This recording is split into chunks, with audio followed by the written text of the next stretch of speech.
Degree പൂർത്തിയാക്കിയ ഒരു യുവാവിന് ഒരാഗ്രഹം തോന്നി, ഒരു കാർ വേണം. അത് അച്ഛനോട് പോയി പറഞ്ഞു. ഡിഗ്രിയുടെ ബിരുദദാന ചടങ്ങിന്റെ അന്ന് അച്ഛൻ അവനൊരു പെട്ടി സമ്മാനമായിട്ട് കൊടുത്തു. പെട്ടിക്കുള്ളിൽ വലിയ ഒരു പുസ്തകം. അത് കണ്ട് യുവാവിന് ആകെ ദേഷ്യം വന്നു. ഇത്രയും നാളത്തെ സമ്പാദ്യം കൊണ്ട് എന്റെ അച്ഛന് ഇത് മാത്രമേ നൽകാൻ കഴിയുകയുള്ളൂ. അന്ന് അച്ഛനോട് പിണങ്ങി ആ യുവാവ് വീട് വിട്ടിറങ്ങി. വർഷങ്ങൾ കഴിഞ്ഞു. അവൻ അച്ഛനെ കാണണമെന്ന് തോന്നി. പക്ഷേ വിധി മറ്റൊന്നായിരുന്നു.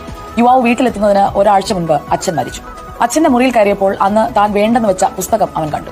അവനത് എടുത്തപ്പോൾ അതിൽ നിന്ന് ചെറിയ ഒരു പൊതി താഴേക്ക് വിടും. അത് തുറന്നപ്പോൾ എന്താണെന്നോ, ഒരു താക്കോൽ, ഒരു കാറിന്റെ താക്കോൽ. പുറം ചട്ടയാണ് സമ്മാനം എന്ന തെറ്റിദ്ധാരണയാണ് പലപ്പോഴും നമ്മളെ നിരാശരാക്കുന്നത്. എത്ര വില കൂടിയ സമ്മാനത്തിന്റെയും മൂല്യം അത് പൊതിയുന്ന വില കുറഞ്ഞ കടലാസിന്റെ പരിമിതിയിലേക്ക് ഒതുക്കുന്നത് അപമര്യാദയാണ്. പൊതിയല്ല പാരിതോഷികം. ആവരണം കണ്ട് അകത്തുള്ളതിന്റെ വില തീരുമാനിക്കാനും ആകില്ല. ഓരോ പൊതിക്കെട്ടും ഒരു പുകമറയാണ്. എന്താണ് കൊടുത്തതെന്ന് മറ്റാരും അറിയാതിരിക്കാനുള്ള സ്വയം നിർമ്മിത മറ. ഓരോ പാരിതോഷികത്തിലും അത് എന്താണെന്നറിയാനുള്ള ആകാംക്ഷ എപ്പോഴും ഉണ്ടാവണം. പാതി തുറന്ന് മാറ്റിവെച്ചവയും ഒട്ടും തുറക്കാതെ അവഗണിച്ചവയും ജീവിതം തിരുത്തി എഴുതാൻ പോന്നവയായിരുന്നുവെന്ന് ആയുസിന്റെ അവസാനം മനസ്സിലാക്കിയിട്ട് എന്താണ് പ്രയോജനം? ഓരോ സമ്മാനവും ലഭിക്കുമ്പോൾ അതിന്റെ പൊതിയിൽ ശ്രദ്ധിക്കാതെ നൽകുന്നവരുടെ ഹൃദയങ്ങളിലേക്ക് ശ്രദ്ധിക്കുക.